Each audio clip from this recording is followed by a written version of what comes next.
que a gente possa fazer esse movimento cultivando uma autonomia, mas sempre a partir desse lugar da coragem, ou seja, que a gente possa fazer isso a partir do coração, né? Que a gente possa tomar essas atitudes e decisões, nessas mudanças, que sejam a partir do coração.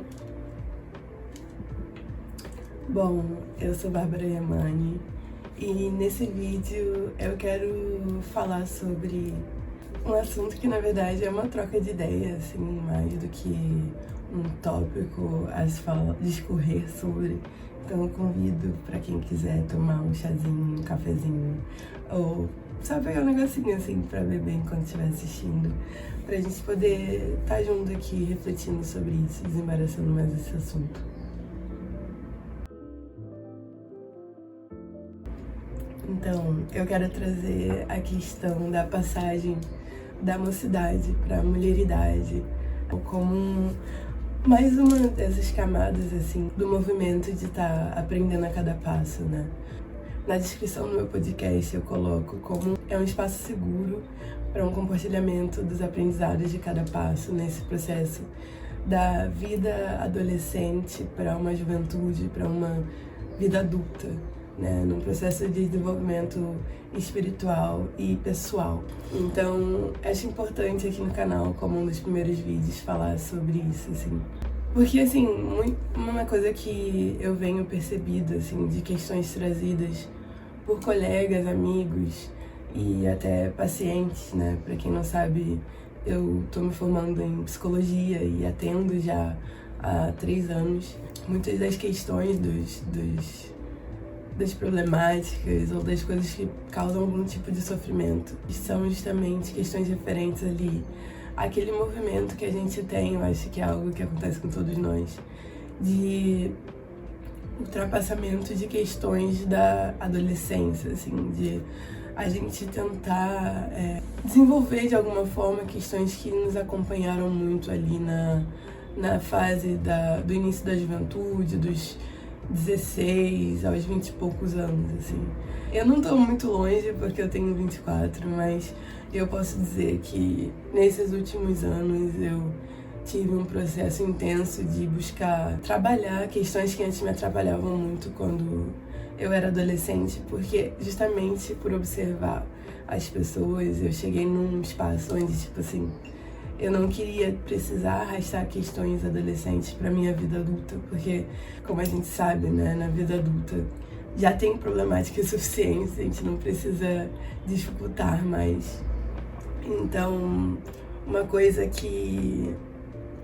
uma das primeiras lições, eu acho que é importante da gente tomar aqui, né, nessa passagem da mocidade para a mulheridade, é entender que a adolescência, ela é um período essencial para o nosso crescimento.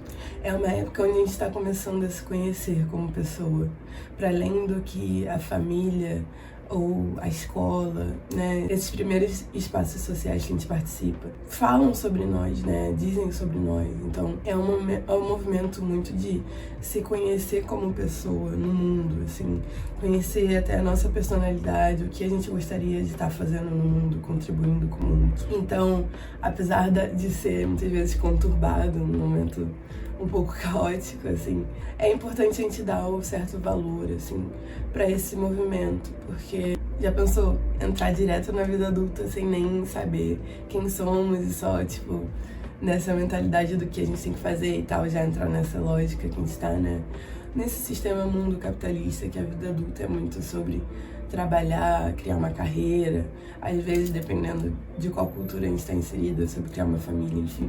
Então, a adolescência e logo esse período inicial da juventude também é um processo muito pra gente se conhecer, se ver para além de questões que muitas vezes nos atravessaram na infância e tal. Aqui eu trago um pensamento da Imani Cohen, que é a The Hood Healer, que ela traz muito sobre uma necessidade da gente fazer um trabalho interno sobre a nossa adolescente interior, né? Porque a gente ouve muito falar, pelo menos quem tá inserido nesse espaço do autoconhecimento, né? A gente fala muito sobre the inner child work, ou seja, o trabalho interno da criança interior. A gente onde a gente trabalha sobre traumas infantis, sobre questões que podem enevoar essa coisa que eu trouxe da personalidade, que a gente se baseia em coisas que a gente passou na nossa infância. E muitas vezes a gente não fala sobre esse período da adolescência, assim, justamente por, né, a gente ter um viés sobre a adolescência, muito sobre ser um período de hormônios e de mudanças fisiológicas. A gente esquece que também é um período muito intenso psicologicamente e também no nosso espaço na comunidade. É um espaço onde a gente começa a fazer parte da nossa comunidade num lugar um pouco mais autônomo. Óbvio que ainda não é tão autônomo quanto quando a gente chega no início da juventude, no início da vida adulta. No final da juventude e início da vida adulta. Mas ainda assim já é um espaço que a gente está entrando por nós mesmos. Ela traz a necessidade da gente fazer um trabalho interno também sobre adolescente interior, porque muitas vezes é aí esse espaço onde a gente vai criar traumas, principalmente relacionados a relacionamentos e a como a gente se coloca no mundo. Muitas das questões que a gente cria, principalmente em relação à nossa autoestima, nosso autovalor, como a gente se vê no mundo, são cultivadas ou fortalecidas nessa época da adolescência. Porque, como eu trouxe, assim, ela traz essas duas fases, o trabalho da adolescente interior, o trabalho da criança interior. O trabalho da criança interior, a gente trabalha muito com essas coisas dos traumas infantis, muito relacionados à família e tal. E a gente não fala muito sobre essa questão dos traumas que a gente adquire nesses outros espaços, muito sendo a escola e esses espaços sociais que a gente começa a entrar. Quando esses são os que mais afetam a gente no nível do nosso poder pessoal, no como a gente pode estar sendo no mundo. Aqui, nessa passagem da mocidade para a maioridade, eu acho que uma das fases iniciais, pelo menos na minha experiência pessoal, foi muito importante, de ter um espaço intencional para trabalhar sobre essas questões que envolvem esse nascimento, esse fortalecimento da nossa autoestima, como a gente se vê no mundo, né? Como a gente se coloca no mundo, como o mundo nos recebe quando a gente está nesses espaços sociais, sabe? Porque muitas vezes a gente vai tá trazendo essa construção para outras áreas da nossa vida, inclusive nossa carreira, como a gente vai criar o nosso estilo pessoal naquilo que a gente faz e tal. Então, é algo a gente se atentar. Outra questão importante, assim, né, relembrando que aqui no canal a gente está partindo de uma perspectiva afrocentrada para pensar os diversos assuntos que a gente trouxe aqui, os diversos tópicos. A passagem, né, de uma fase da vida para outra, numa perspectiva afrocentrada, é algo muito importante de ser pensado, num aspecto um pouco ritualístico da coisa. Alguns autores negros, eles falam sobre esse aspecto ritualístico como parte da nossa existência como pessoas africanas, negras no mundo. Então aqui eu quero trazer esse aspecto de uma falta de ritual como algo que também nos afeta nessa passagem de uma mocidade para uma mulheridade. Porque muitas vezes, assim, as mudanças, tanto fisiológicas quanto mentais e espirituais que a gente passa de uma fase para outra, elas são extremamente intensas. E a gente não tem um espaço específico para trabalhar elas. E muitos de nós não têm acesso a ferramentas existenciais, digamos assim, para poder estar lidando com essas coisas novas que aparecem que são próprias nossas e que muitas vezes são muito singulares, e a gente tenta até trocar ideia com amigos e parentes e colegas, enfim, mas muitas dessas coisas a gente precisa acessar num nível que é muito nosso, assim. Trazer como é importante a gente, quem tem acesso, claro, a essas ferramentas, porque é importante dizer. Um dos objetivos aqui das minhas plataformas é poder compartilhar coisas que eu tive acesso, assim, muito por conseguir falar inglês e conseguir ter acesso ao que as meninas lá de fora trazem pra nós, porque hoje, assim, em parênteses, eu percebo muito como quem fala inglês ou quem tá lá fora, principalmente nos Estados Unidos, mas agora, a partir de 2017 pra cá, começou a ser algo do mundo, né? mesmo quem não seja dos Estados Unidos, no entanto que fale inglês, e tendo acesso a uma câmera, cria um canal no YouTube e começa a compartilhar suas ferramentas pro mundo, tipo, quem consegue ter acesso a isso, consegue ter acesso a muito mais ferramentas existenciais para lidar com essas questões. Mas quem não tem, por um tempo eu fiquei muito reflexiva sobre isso, assim, como é possível passar por certas coisas sem certas ferramentas, sabe? E aqui eu trago, assim, de novo a questão do autoconhecimento como uma possibilidade, né? Mas principalmente nessas transições de fase que são um pouco mais intensas, é importante a gente também ter algum tipo de ferramenta externa, né, que pode nos ajudar. Então, esse aspecto do ritual é importante a gente retomar como uma possibilidade da gente passar por essas intensidades, por essa coisa que é própria da passagem de uma vida para outra. É ótimo, é quase isso, né, às vezes, mas de um momento da vida para o outro, como algo a diminuir, talvez, certos sofrimentos que podem vir com as mudanças exacerbadas. Dos exemplos desses rituais podem ser, de fato, né, alguns trabalhos internos eles falam sobre anotação de características que a gente tinha como adolescente e uma escrita reflexiva sobre isso, para poder, enfim, meditar sobre certas características que a gente já não quer mais trazer para essa nova fase. No momento de olhar para esse papel e de queimar esse papel e representando uma passagem de uma fase para outra. O processo de criação para poder expurgar certas características nossas que talvez nos prenderam na época que a gente era adolescente e que na juventude foi um processo de também passar por isso, né? Mergulhar nisso, entender o que é isso e agora se tornar outra coisa nessa fase adulta. Então, esse aspecto do ritual, assim, num nível pessoal, como a gente puder criar isso, pode tá cultivando uma leveza um pouco maior em algo que já é intenso. Uma outra coisa que eu acho importante trazer nessa mudança da mocidade para a mulheridade é o aspecto da responsabilidade, né? Isso eu acho que expande de uma adultice, né? Mas aqui eu quero trazer o aspecto, acho, singular da experiência de ser mulher no mundo, porque a gente, como mulheres negras principalmente, temos uma tendência já a ganhar uma responsabilidade muito grande quando já adolescentes em relação à vida material. E isso é muito normalizado, principalmente quando a gente olha numa ancestralidade próxima, né, das nossas mães, nossas avós, nossas tias, como mulheres que já desde jovens precisaram se atentar à questão de trabalho, a ter que trabalhar cedo, a ter que muitas vezes largar os estudos ou ter uma carreira em direção a essa questão do sustento material da vida.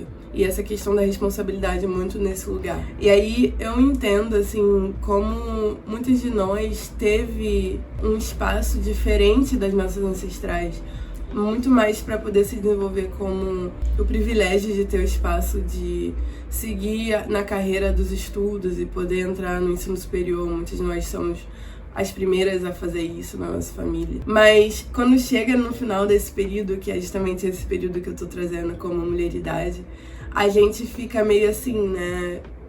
Oh meu Deus, como fazer isso? Porque a gente ouve as histórias das nossas ancestrais, a gente ouve histórias de colegas nossas que tiveram que entrar muito cedo nesse espaço da vida adulta. A gente fica meio perdida, vamos dizer essa palavra de fato, do como é ser uma mulher adulta, ter que ser forte, ter que ser tudo isso que as nossas ancestrais precisaram ser sem escolha. Aqui eu trago a responsabilidade como um espaço para nós que tivemos esse espaço um pouco mais ampliado para se desenvolver, como um espaço também de criação, sabe? Assim como eu trouxe nos meus primeiros vídeos a questão da ética como um processo criativo, aqui a responsabilidade eu trago também como essa habilidade de responder que a gente pode ir cultivando ao longo do processo.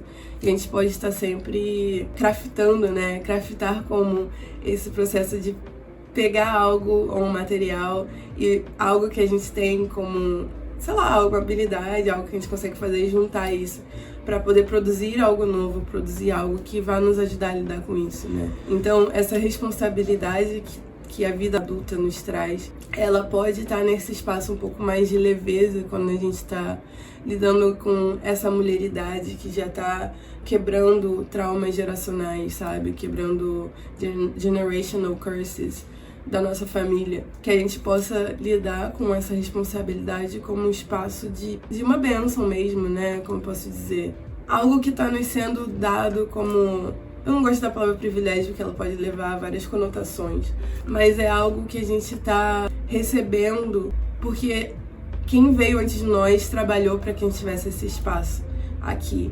Então, a gente pode tornar isso como algo com essa leveza, mas também um espaço para fazer algo sobre isso. Então, a gente ganha uma responsabilidade nessa vida adulta de poder pensar mais intencionalmente sobre que mulher queremos ser no mundo. E aí eu acho que volta um pouco nos 2 primeiros tópicos, assim, porque aqui a gente pensa muito nessa perspectiva holística. Então a gente está lidando com corpo, mente e espírito. E quando a gente lida com esses 3 aspectos, estando passando por essa fase da vida adulta, a gente está entendendo que a gente precisa superar certas coisas que na nossa fase adolescente, início da juventude, foi ok continuar fazendo, porque fazia parte do processo. Mas aqui a gente precisa começar a largar um pouco, ou deixar ir a rodinha da bicicleta para começar a andar de fato.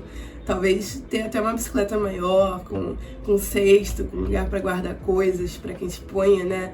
Como a Erykah Badu diz em Bag Lady, a gente possa colocar a nossa bagagem ali, a gente não precisa ficar carregando essa bagagem ao longo do caminho, né? Para que a gente possa ter um espaço, né? Criar um espaço. Eu tenho um episódio no meu podcast chamado Criando Espaço, que eu falo justamente sobre esse movimento. Que a gente possa ter um espaço para que questões que antes poderiam nos afetar, principalmente em relação a dinâmicas relacionais, a como a gente lida conosco, com o mundo, com o outro, não seja um peso nessa fase, que a gente possa ter um espaço para se tornar, né, vir a ser essa mulher que a gente está se tornando, assim. Ética, né, que esteja nesse processo criativo, dessa maneira de lidar com a outra pessoa, com o mundo que a gente está inserido. Trazer esse vídeo aqui está sendo muito sobre, mas também de uma percepção de como é necessário a gente se dar conta desses movimentos de mudança para que a gente não fique repetindo lições que muitas vezes a gente não precisa mais repetir. Porque isso é um dos fatores que podem nos causar sofrimento ou a concepção de doença que eu trouxe no último vídeo, né? Que a gente falou sobre a saúde como essa possibilidade de movimento, de poder parar, caminhar e parar. A doença, nesse caso, seria a imobilidade e a repetição. Porque muitas vezes a gente não se dá conta nesse processo de mudança de fases, que são um pouco mais intensas, que a gente está repetindo maneiras de ser, maneiras de pensar, maneiras de agir, tomar decisões que já não nos cabem. É muito sobre a gente ter essa responsabilidade nesse sentido de cultivar essa habilidade, porque como qualquer habilidade, seja ela uma pintura, uma dança, a escrita e a própria fala, a própria comunicação, a gente precisa praticar. Que nesse movimento de se perceber se tornando mulher, digamos assim, que a gente possa então praticar essa habilidade de responder a esse novo lugar. E que a gente entenda também, para fechar o vídeo, é a gente ter gentileza nesse processo conosco, entendendo que só a gente vai ter a nossa experiência, assim. A nossa experiência é uma experiência singular, seja como mulher, homem, não binário e todas as pessoas no meio desse espectro. Cada um de nós vai ter uma experiência singular, só que é importante a gente se atentar para mudanças de fases que, eu não vou dizer universais, né, mas que todos nós passamos de certa forma, de uma fase onde a gente tem certas questões, que a gente tem certos acessos a certas coisas, para uma outra fase, que é a fase da vida adulta, ou que eu tô chamando de mulheridade, onde a gente vai precisar cultivar um outro tipo de relação conosco e com o mundo para que a gente possa viver com saúde, uma saúde holística, uma saúde que nos promova um bem-estar holístico, né? Porque no final das contas é muito sobre a gente estar criando uma vida onde a gente não precise viver com estresse onde a gente não precise viver com preocupação e nem coisas que estão nesse meio, assim, que a gente possa ter o máximo de leveza que a gente puder cultivar. E aí eu fecho de novo trazendo a questão do autoconhecimento como uma possibilidade de um caminho, assim. E eu trago o autoconhecimento, parece que é muito assim, no ar, né? Mas é muito sobre, às vezes, simplesmente sentar e refletir sobre coisas que a gente nunca refletiu. Como é estar se tornando mulher? Como é estar saindo desse espaço de ser uma moça, de ser um moço, de ser um garoto, assim, de estar nesse lugar, de ser uma pessoa sendo cuidada por outras pessoas, até pela própria sociedade, de certa forma, para se tornar uma pessoa adulta com responsabilidades em questão da sua ocupação, outro tipo de dinâmica relacional com outras pessoas no âmbito amoroso, até no próprio âmbito da amizade, numa outra ocupação do seu espaço no mundo, muitas vezes uma ampliação das possibilidades de fazer isso, né? Então, que a gente possa fazer esse movimento cultivando uma autonomia, mas sempre a partir desse lugar da coragem, ou seja, que a gente possa fazer isso a partir do coração, né? Que a gente possa tomar essas atitudes e decisões nessas mudanças que sejam a partir do coração, cultivando essa prática dessa habilidade de responder, que seja ética nesse processo criativo da gente poder estar agindo no mundo com discernimento e num alinhamento com a balança de Maat, né? Criando o nosso próprio senso de justiça em relação ao mundo, aos outros, para que a gente possa também cultivar dinâmicas relacionais que sejam mais harmoniosas. Porque no final é sobre isso, né? Sobre a gente poder viver a nossa vida com um pouco mais de equilíbrio e cultivar esse equilíbrio em harmonia, que seja um equilíbrio harmônico, né? Um equilíbrio que se permita a mudança, um equilíbrio que se permita o movimento, para que a gente não precise ser algo que não somos, e sim que a gente tenha espaço para se descobrir, né? Então, Anko Jasaneb, para todos nós, que nos mantenhamos vivos, prósperos e com saúde no processo do crescimento, do aprendizado de cada passo. Porque que bom que a gente tem esse espaço, porque muitos de nós não tivemos no passado e até no momento presente. Então, se a gente tem acesso a pelo menos essa reflexão, já é o início de um processo, assim, de mudança, porque quando nós mudamos a nível pessoal, a gente está cultivando, querendo ou não, um movimento de mudança no nível coletivo, seja a partir da maneira que a gente vai estar sendo no mundo, a partir dessas mudanças, seja a partir do que a gente vai dizer, do que a gente aprendeu, ou seja, simplesmente pela nossa presença um pouco mais incorporada nessa fase do aqui e agora, nesse Sasa Period. Então, agradeço por assistirem e até o próximo.